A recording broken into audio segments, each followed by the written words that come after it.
We've invested in tomorrow. We're into projects for young children, playground facilities, bread-making machines, libraries. We're into projects for school children. Chairs and desks, vitamins, and slide projectors. We're into productivity projects. Feed pulverizers, cultivators, chickens for breeding.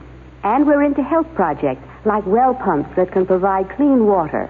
We're part of Save the Children Federation. Men, women, and children, helping with contributions to help underprivileged children and their families on the self-help road to a better life. Send your contribution or write for information to Save the Children, Box 970, Grand Central Station, New York, New York, 10017. That's Save the Children, Box 970, Grand Central Station, New York, New York, 10017. Won't you join our family? Please. The CBS Radio Mystery Theater presents...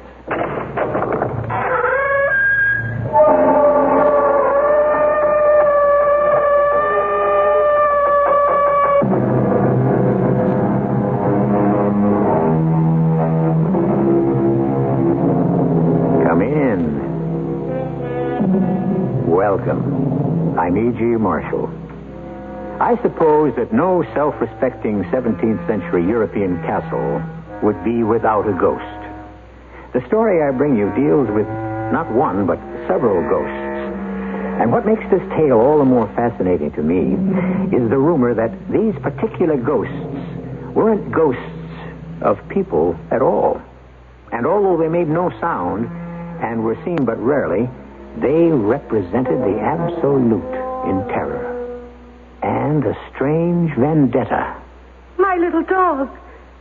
What have you done to my dog, my lord? I believe I told you, madam, that the dog is the emblem of fidelity. There will be no more dogs at Castle Kerfol. But I have never betrayed you. You cannot punish a dumb animal for a crime you think I have committed. I will hear no more of this. Oh, but you will, my lord. Someday you will. And then, too late, my lord. You will wish this terrible deed undone.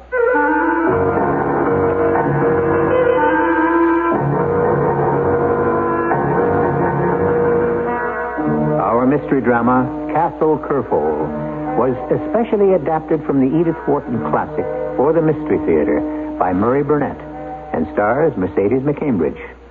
It is sponsored in part by all state insurance companies and Buick Motor Division. I'll be back shortly with Act One. Isn't it nice to know you're free? To see the things you want to see. The touch to heights you dare to reach. To know you're all that you can be. Based on EPA tests, Buick's midsize Century with available automatic transmission and the Buick V6 got 17 miles per gallon in the city test and 25 in the highway test. Of course, those figures are only estimates. The mileage you get may vary. But what it means is this. Buick's V6 Centuries with automatic transmission got better overall EPA mileage ratings than any other U.S. midsize with automatic transmission. Nice going, Buick.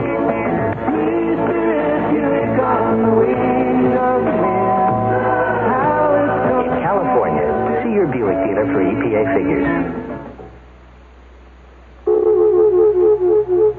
Dreams. We all seek to understand the many ways in which God reveals His Word. The book of Job says this about dreams. God speaks first in one way and then in another, but no one notices. He speaks in dreams and visions that come in the night.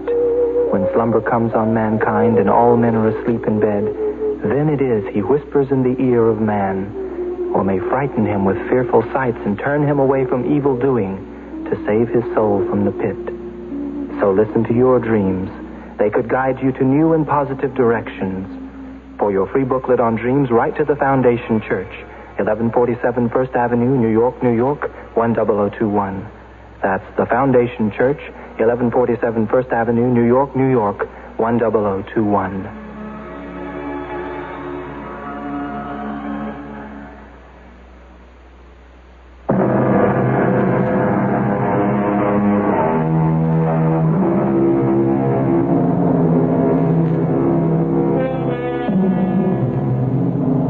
doubt if very many of us have ever gone or ever will go shopping for a castle.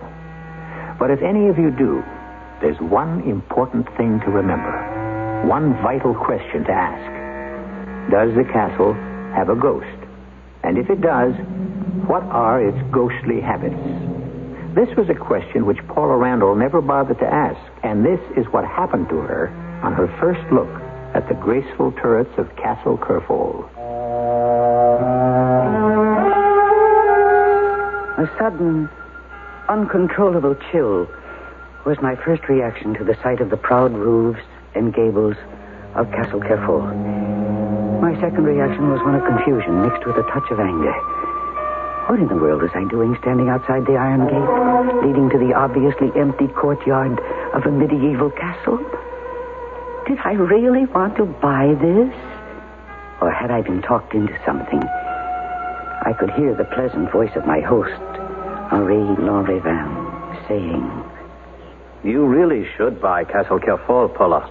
You would make a perfect hostess for that ancient manor. And it wouldn't be at all a bad thing for your business if you owned the most romantic house in Brittany. Oh, I don't think a great many people will come all the way to Brittany just to see a fashion show. Nonsense. People would travel half around the world to catch a glimpse of the breathtaking new Paula Randall fashion. It's spoken like a gallant Frenchman, but with more gallantry than truth, I'm afraid. However, I will make an admission to you, Henri. I am beginning to want roots, to settle down somewhere. You really must see Castle Kerfol today. And today is perfect. I'm driving on to Quimper. You stay here and look around. I'll pick you up on my way back. The caretaker or his wife will show you around. And so he left. And I suppose I was annoyed because I couldn't see anyone around. And no one came to answer the bell. I tugged at it again. Still no sign of anyone. I pushed open the iron gate and stepped into the stone courtyard. And I stopped. I was facing the main building. And now I could see that this was a mere shell, a ruined front, through which the trees of the park beyond were clearly visible. But the rest of the house was still in its original splendid beauty. And as I started for the main door, suddenly, a dog barred my way. He was such a very beautiful little dog that for a moment he made me forget the splendid place he was defending. He was golden brown, silken-haired Pekingese, and there was anger in his large brown eyes. But to my surprise, he didn't snap or bark. He gradually stepped back as I stepped forward. And then I noticed another dog, a rough, brindled mongrel who limped on a lame leg. I remember thinking, why, there will be trouble now, as the first two animals were joined by a third, a white dog with long hair who'd slipped out of a doorway. He was silently watching me, and so we stood, the dogs and I, watching each other. And then I decided to make friends. I stooped to pat the little Pekingese. He didn't bark or growl or take his eyes from me. He simply moved back slowly on noiseless paws and continued to stare at me, as did the other dogs. I felt very uneasy, and I called to them, "Do you know what you dogs look like? All of you? You look as though you'd seen a ghost. That's just how you look."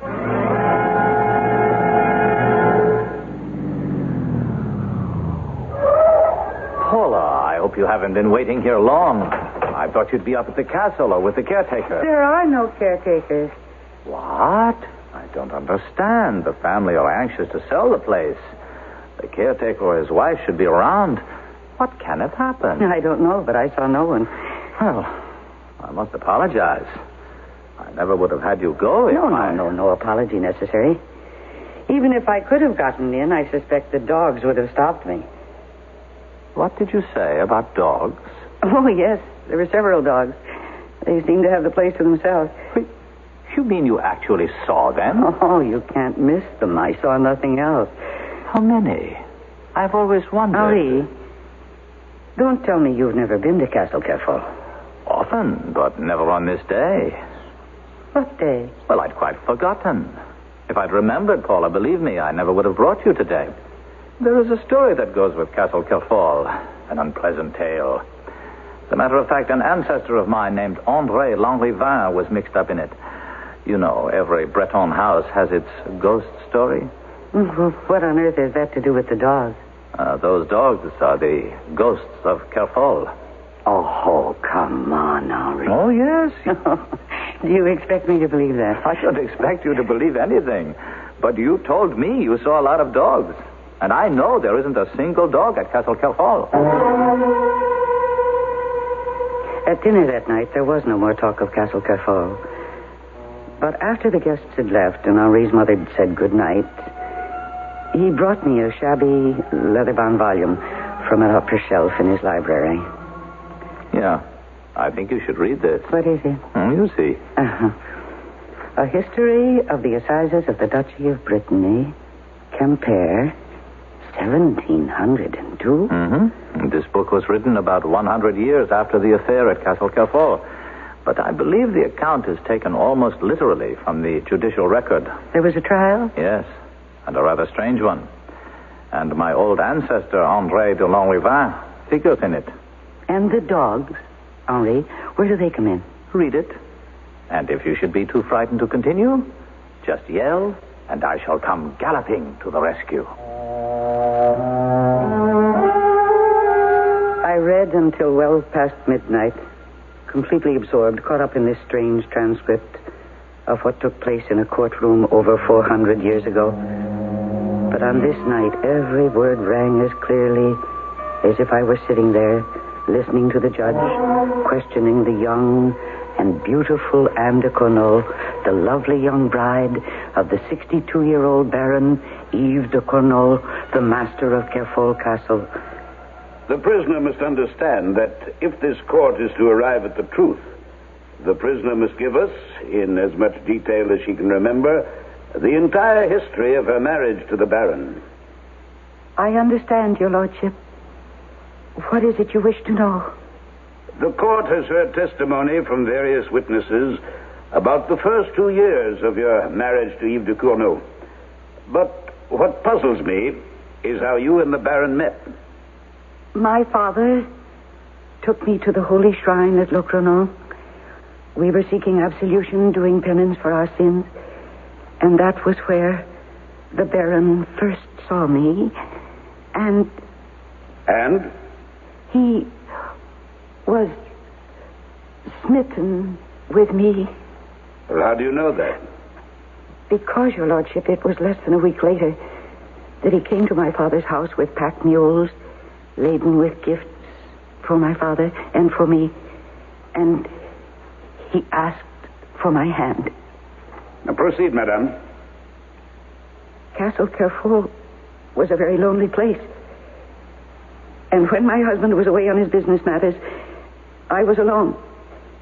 It was my very deep sorrow that our marriage was childless, though there was never a word of reproach from my husband. In short, madame, you would have the court believe that yours was an idyllic union with never a quarrel between you? No, Your Lordship, we quarreled, but only over matters of small import. Perhaps madame can recreate for us one of the quarrels of small import? Yes, Your Lordship. It was after one of my husband's business trips. He came to me in the garden immediately upon his return. Well, it is suitable and pleasing to me to find my wife in her garden picking flowers. I am happy to please my lord. Oh, come, Anne. My name is Eve. And it is Eve who has brought a pretty bauble for your neck. Here, open it. Oh, it is beautiful. It's magnificent. And I thank you. Ah, you are a beautiful creature, my Anne. I missed you. Then why do you not take me with you? I should not be so lonely then. The city is no fit place for young wives. Why do you find it so irksome here at Castle Kerfol while I'm away? Oh, it isn't irksome, but I feel I am a prisoner here. I cannot even pick a flower in my garden without having a waiting woman at my heels. Wherever I go here, I am watched. You are protected and honored. From whom do I need to be protected? And I am not a queen that I need such honors. A man who has a treasure like you at home, Anne, does not leave the key in the lock when he goes abroad. And this, your lordship, was the only point of contention between us. Until...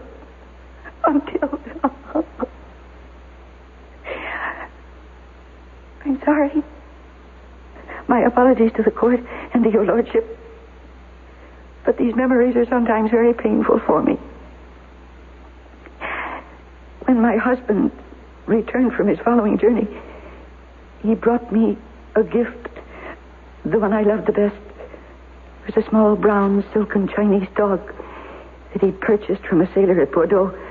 Perhaps it was true that I loved that little dog in place of the child I never had. But Eve seemed pleased that I was so fond of Chinois. I named him that. And the little dog and I were inseparable. And one day, when I'd fallen asleep in my room with Chinois at my feet, I noticed it. What's this? What have you done with my magnificent necklace?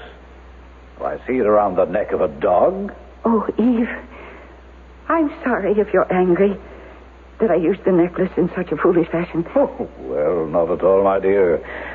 I know how much you love Chinois, and it is a compliment to me that you place one of my presents around the other's neck. Oh, thank you, Eve. That was not the reason I woke you. I had to tell you that I was struck by your resemblance to my great-grandmother, Juliane de Corneau, lying in the chapel with her feet on a little dog. Oh. You do not like the thought? Well, it is somewhat uncomfortable. Still, perhaps when I am dead, you might place me beside her, also carved in marble, with my dog at my feet. You shall have your monument, if you earn it. And I swear I shall be faithful, with my little Chinois at my feet. And you were not faithful. You were discovered. And you took your revenge by killing the Baron. No, your lordship. I have said that I am not an adulteress. I swear that I am not. André was my friend, my dear friend. He was a man who was not as cruel as my husband, but he was no more than a friend. Do you deny that you met him secretly the night your husband was killed? I have never denied that. Then why did you go meet him secretly at midnight, if it were not to commit adultery? I went to ask him to take me away because I was certain that my husband was going to kill me.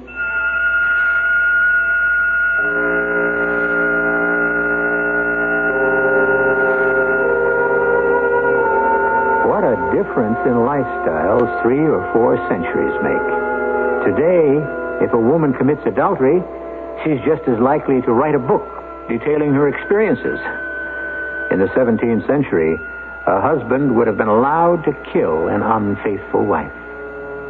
I'll be back with Act 2 in just a moment. When you say Budweiser, when you say Bud, you said a lot of things nobody else can say. A lot of things, like choicest hops, rice, and best barley malt. The Budweiser ingredients, listed proudly right there on the Budweiser label. There are less expensive ingredients, but you won't find them in Budweiser. No way. There's a lot more that goes into the brewing of Budweiser than just ingredients. But it's what comes out that counts most, and that's the Budweiser taste. And that speaks for itself, loud and clear. Hear it talking? There is no other love. There's only something left. Because the king of beer is leading all the rest. When you say Budweiser, you said it all. Anheuser-Busch, St. Louis. Who will cope with tomorrow for a brighter new day? There's one hope for tomorrow, the children of today. There is only one hope for tomorrow, the children. Yet there are children in this world right now who have no hope for a brighter today. They're hungry, illiterate, living in misery, and when they grow up, if they grow up, they'll pass on this hopelessness. And it's the world's loss and the world's shame. You can help children to grow up with healthy bodies and educated minds, with a zest for life that they'll pass on to their children and to our world. Won't you please send a check to Save the Children Federation, Box 970, Grand Central Station, New York 10017. That's Save the Children, Box 970, Grand Central Station, New York 10017. Think about tomorrow. We've got to save the children and save the world. Help them to grow.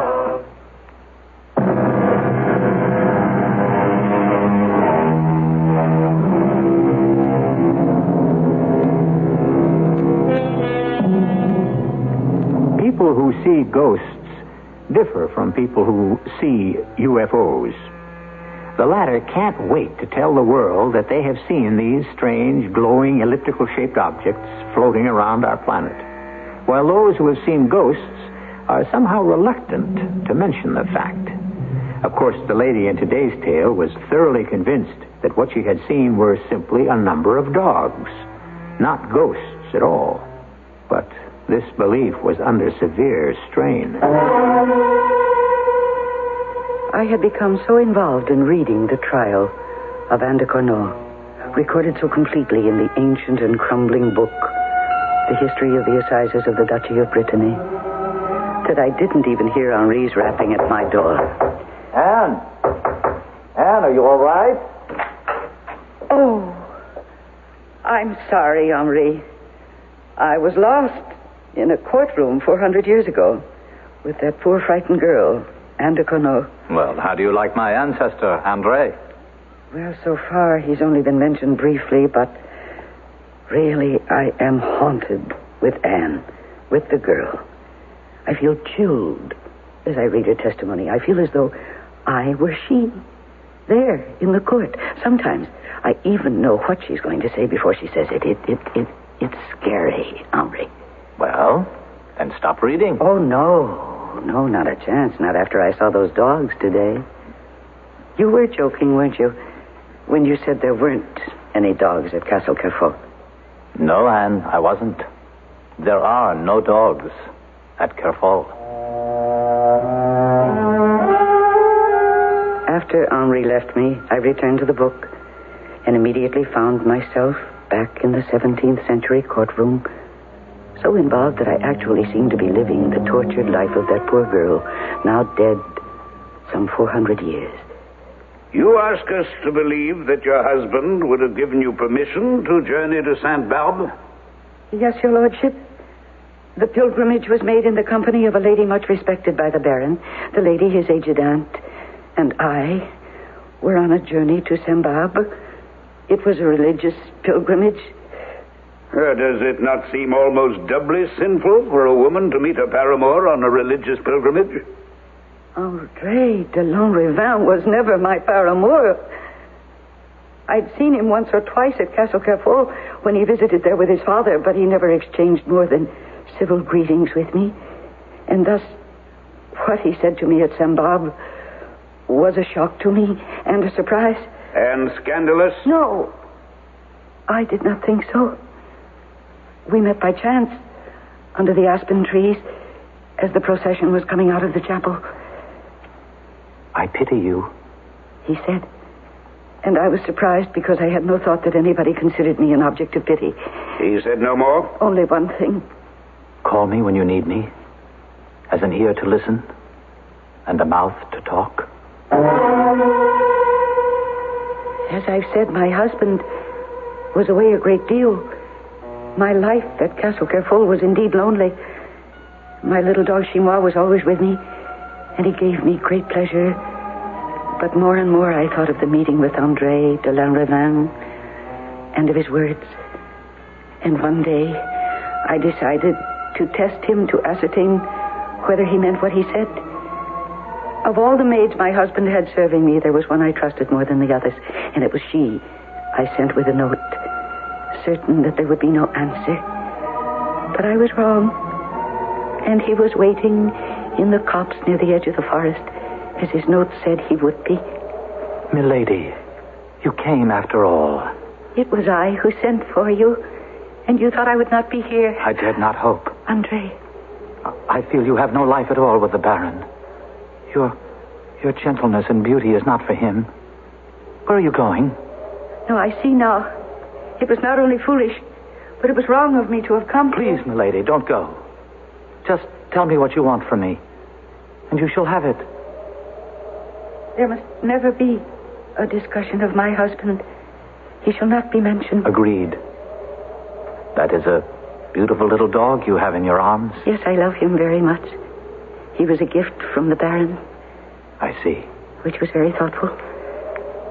But much as I love my little chinois, I admit to loneliness.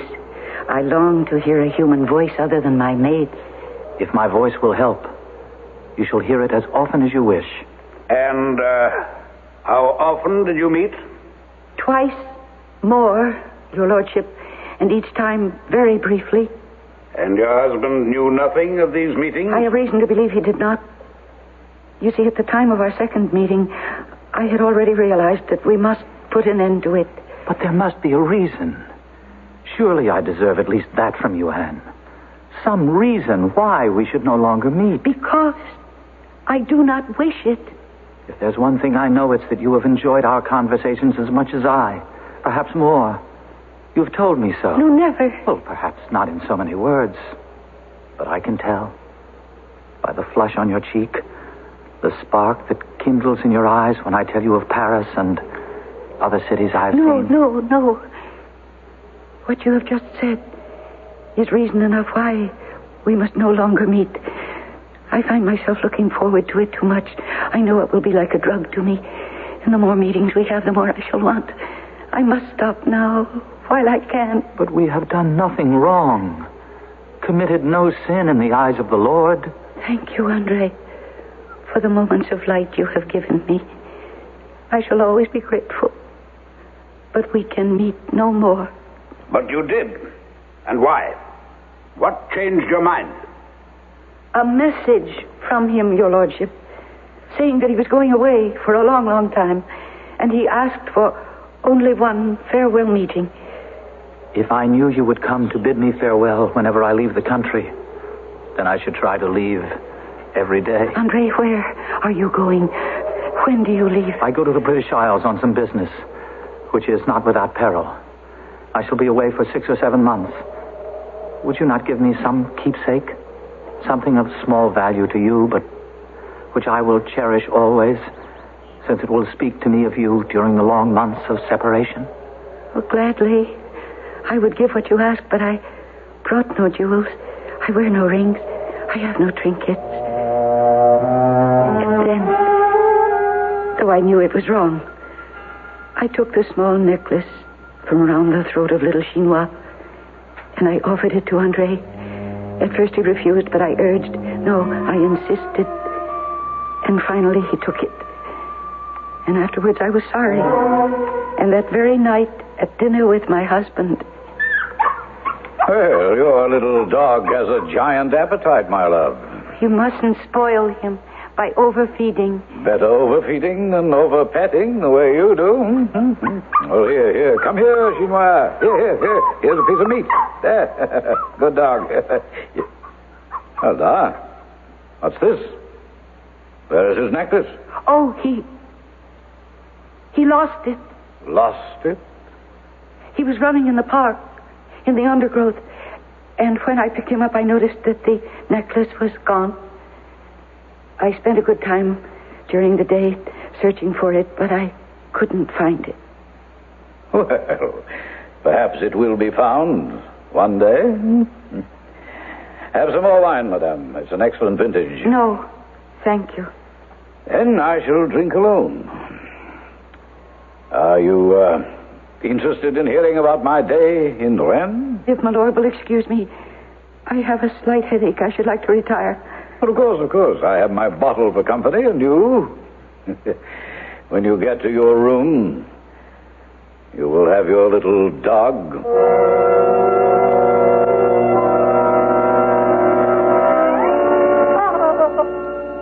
Chinois, mon pauvre, my little Chinois. Madame, There is something wrong, something troubling you? Oh, Chinois. He is dead. Now, how did that happen? I came into my room and I found him like this, lying across my pillows. Someone has strangled him. A pity, madame. But there is a bright side to every tragedy, eh? You see, here, your necklace has been found. Found? Would to heaven it had not been. Oh, take it away, my lord. I never want to see it again. After the use to which it's been put, wound round my little dog's throat to snuff out his life.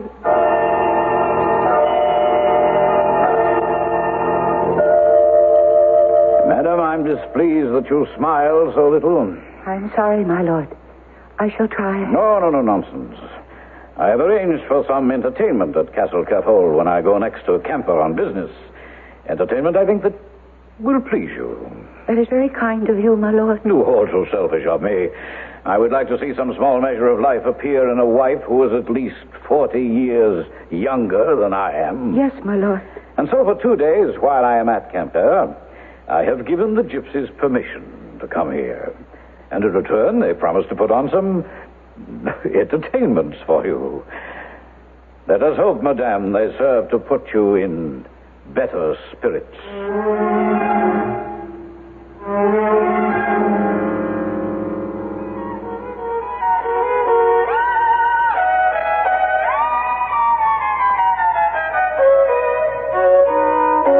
Oh, it's lovely. It's so lovely. And the dogs are wonderful. Tell me, does it take you long to train them? Not too long, milady. The ones who are trained help me with the ones who have to learn. Oh, look. This one is the dearest, I think. Am I mistaken? Or does he have one blue and one brown eye? Milady has a sharp eye. And he seems to like you. Yes. Would it be much trouble for you to train another dog if... Milady wants to buy the little dog, of course. For 3 golden coins, you may have the dog. Oh, thank you very much. I'll have one of my maids get you the coins.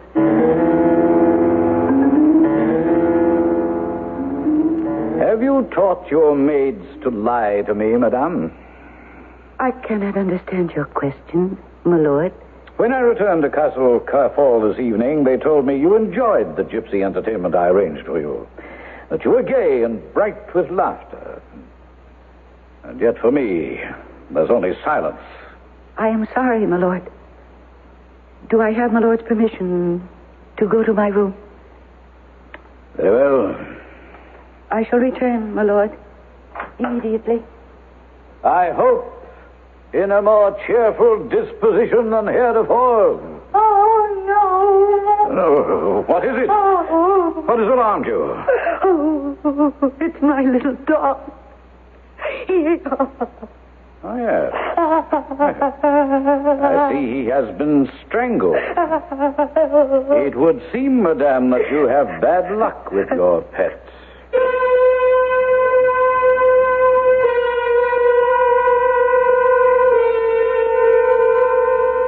Everyone knows that the ASPCA represents the American Society for the Prevention of Cruelty to Animals. There is, however, no ASPCM, which could stand for the Society for the Prevention of Cruelty to Mates.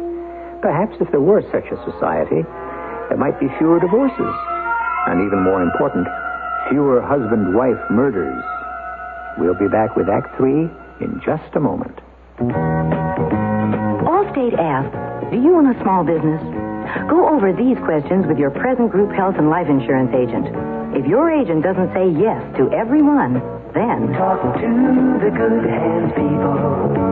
First question. Does your present basic medical expense insurance pay the very first dollar? That means you pay no deductible. For expenses such as surgery, room and board, x-ray and lab, and in-hospital doctor fees? If not... Talk to the good hands people. Does your present plan provide coverage for maternity expenses? If not, Talk to the good hands people. You're in good hands with Allstate. see your Allstate agent to find out what an Allstate plan costs, what is and isn't covered, including benefit reductions and terms under which insurance continues in force. Allstate Insurance Companies, available in most states to businesses that qualify. Share a ride with a friend. Share a smile when you're round the bend. Let somebody brighten up your day. Share a ride with a friend. Drive together and the time you spend will speed along as you go your way. Double up every morning. Double up going home at night. Double up every day. It's a better way. We're gonna have more fun together. Talking about the latest style. We passed away the miles. Glad that I'm not driving home alone. Talking about the game last night. A guy made a play that was out of sight. It's nice to talk to someone going home. Double up every morning. Double up going home at night. Double up every day. It's a better way. We're gonna have more fun together. It's driving alone. A public service of this station, U.S. Department of Transportation, and the Advertising Council.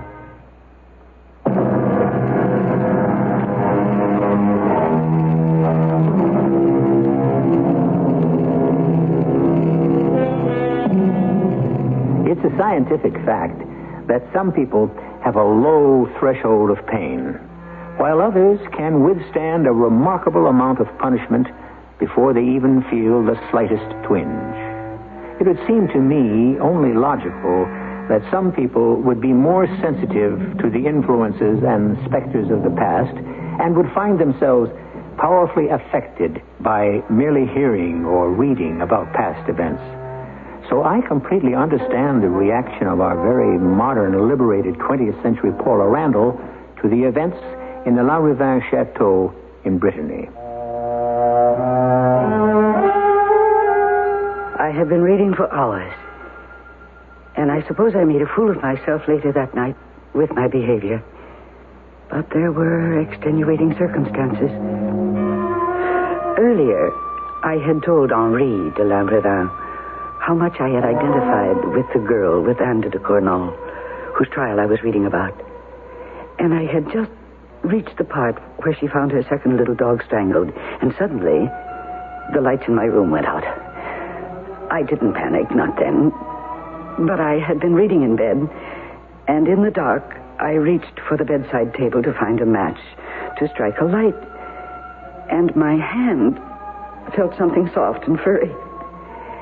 And it was then that I screamed and screamed and woke the house and brought Henri bursting through my door. Paula, what is it? What has happened? The dog. Henri, her dead little dog. It was next to my bed. I felt it. Nonsense. There's nothing here. Look.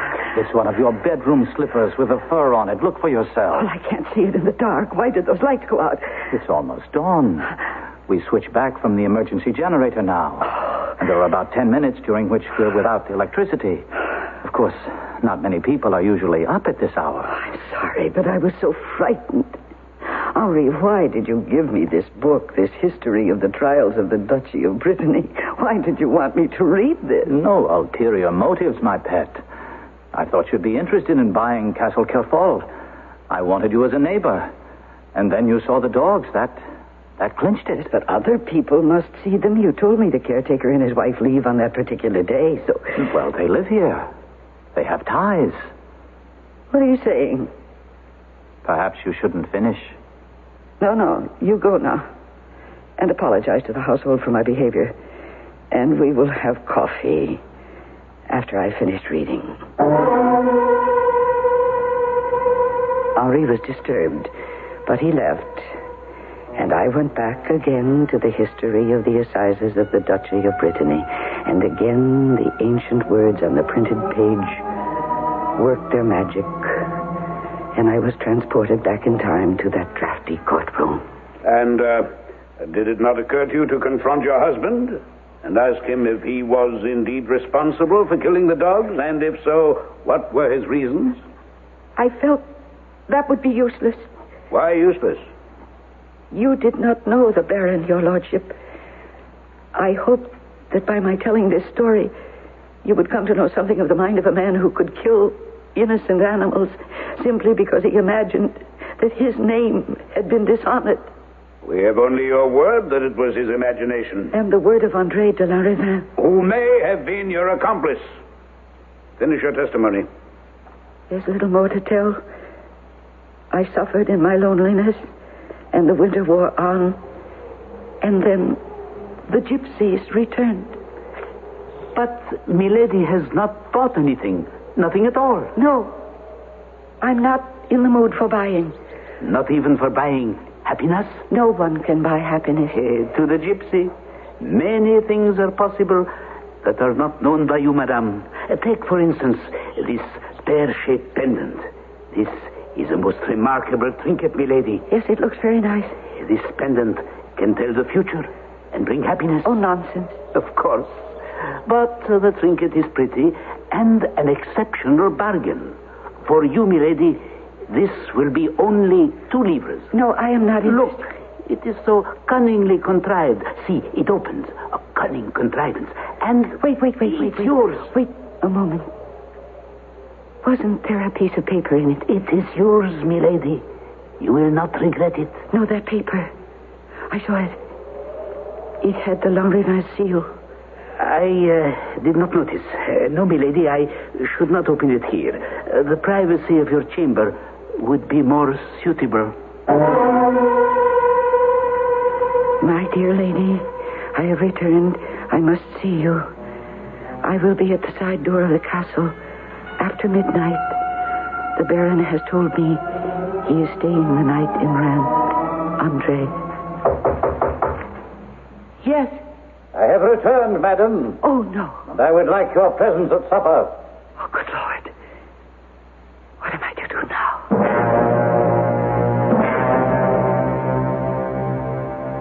It is a pleasant surprise to find you back tonight, my husband.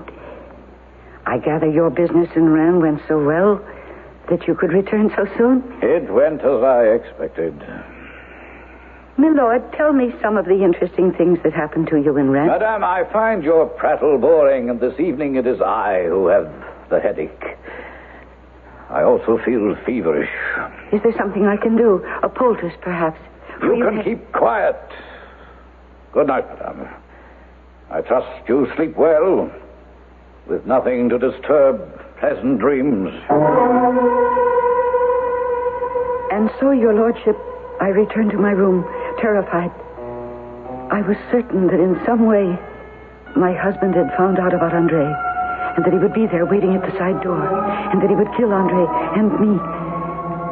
I waited in my room, but then I opened my door and stole along the passage and listened at my husband's door. I could hear him breathing heavily and with difficulty, but I was still fearful. And I went back to my room and I waited until the moon had set through the trees of the park. And then I went back again and listened at the door to my husband's room. He still seemed to be asleep. I had only 2 thoughts: to get down the stairs silently, to get to the door, to unbolt it, and warn André, tell him that I wished him to take me away. I reached the door and unbolted it and opened it. Anne, I must tell you... André, you must go. He has come back. I think because he knew that you were coming. Please go. Go now. But Anne, I want to go away with you, but not now. Go now.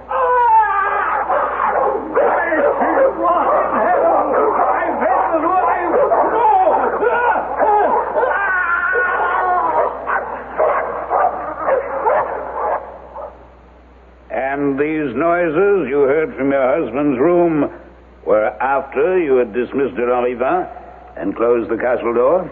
Yes, your lordship. What did you do next? I started up the stairs and I listened. What did you hear? I heard dogs snarling and panting. What dogs? Huh? What dogs? I don't know. And how long did you remain listening on the stairs? Just a few minutes. And then when I reached the room, it was dark. And I found my husband's flint and steel and I struck a spark for the candle. And then I saw him lying there, dead. And the dogs? The dogs were gone. Gone? Where to? I don't know. There was no way for them to get out. And we had no dogs at Castle Kerfol. You would have us believe, madame, that your husband was killed by a pack of invisible dogs? No, if it please your lordship, the bites which caused the death of Baron de Corneau were clearly visible at the inquest. Well, madame, can you give the court any idea where the supposed dogs came from? My dead dog. Mine. The dogs he killed so cruelly for no reason. My dead dog!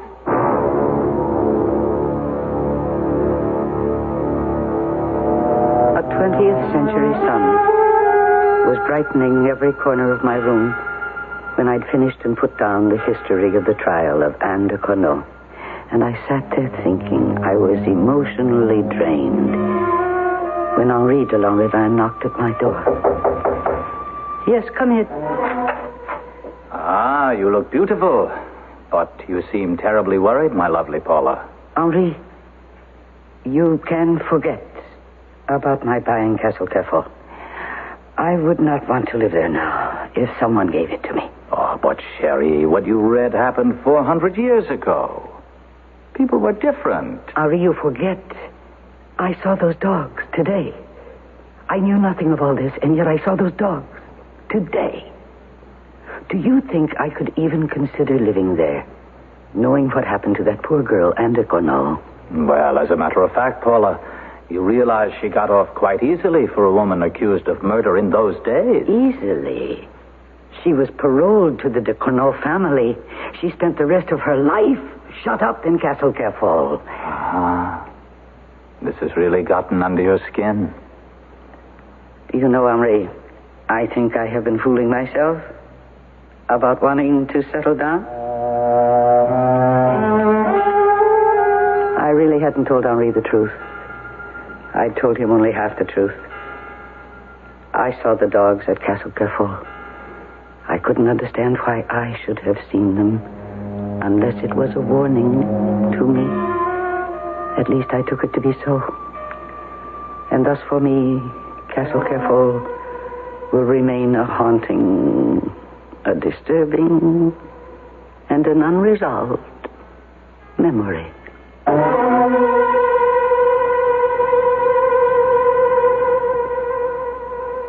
I was impressed with this story of Castle Kerfol and the dogs and told it to a psychiatrist friend of mine.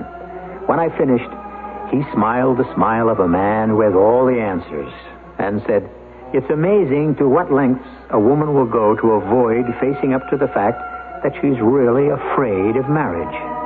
He believed that. Do you? I'll be back shortly. If 2 bits equal 1/4, how much are 12 bits worth? Well, at your True Value hardware store, they're worth $3.97. Hi, Pat Summerall here to explain. The 12 bits are part of a Century 13-piece drill bit set that you can get right now at your True Value hardware store. It's a perfect gift to yourself, particularly if you've got a power drill for Christmas. These 12 high-speed bits will drill holes from 1/16 of an inch to 1/4 of an inch in wood, metal, and other materials. And this set gives you something a lot of drill bit sets don't include. A center punch, the accurate way to start any hole. That's 13 pieces in all. They come in a folding case. Each bit fits in a slot marked with its size, so you never have to guess which bit is the size you want. 2 bits may equal 1/4. But at your True Value hardware store, 12 bits are worth $3.97.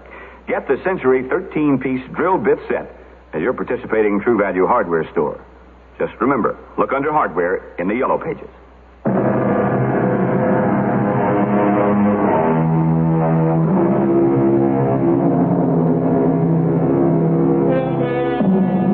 Before I return tomorrow, I think I should tell you the world's shortest horror story. I hope you haven't heard it. It goes like this. After the atomic holocaust, there's only one man left in the world. He knows that everyone else has been killed. As he sits alone in his bomb shelter, suddenly there comes a knock at the door. Our cast included Mercedes McCambridge, William Redfield, Ian Martin, and Guy Sorrell. The entire production was under the direction of Hyman Brown. And now, a preview of our next tale. Come with me, Hank. Come with me. Don't worry, Susanna. I won't let you out of my sight. You see? There's no one here. But there was. There still is. Only... What happened to the music box? It ran down. Wind it up. No. I should never have fixed it so that it would play. It doesn't matter. She would have reached me anyway. Wait. Find me. Come to me, Susanna. It's Rachel. How? The music box. The music box. Was she just talking to you? The ghost? Yes. It was Rachel. Radio Mystery Theater was sponsored in part by Anheuser-Busch Incorporated, Brewers of Budweiser, and True Value Hardware Stores. This is E.G. Marshall inviting you to return to our Mystery Theater for another adventure in the macabre. Until next time, pleasant dreams.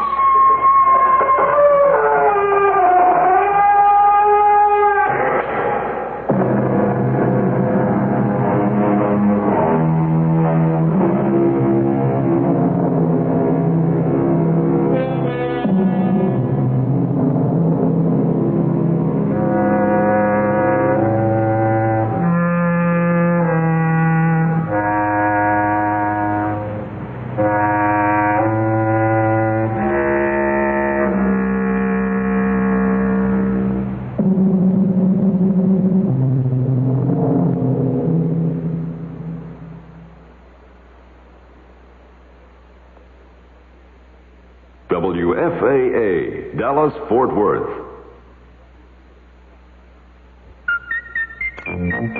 Happy birthday, America. For a gal 200, you still look pretty good to us. For all those Americans who are coming to your birthday party this year, there are a lot of presents to be unwrapped. The oceans rolling on rocky and tropic shores, the gentle hills, the silver lakes, the desert calm, the mighty mountains, the man-made mountains of cities that throb with life, the customs and folkways of yesteryear, and the promises of tomorrow. America's 200th birthday. So much to see, so much to remember, so much to hope for. Happy birthday, America. Oh, we know there's a crack in your Liberty Bell, but at 200, what's a little scar? This message is brought to you by NAMBO, the National Association of Motor Bus Owners. We're celebrating our 50th anniversary by serving 15,000 cities and towns. We're urging all Americans to become tourists and to come to the party. Happy birthday, America. You've been listening to the OTR Gold Network. Find more classic radio at otrgold.com.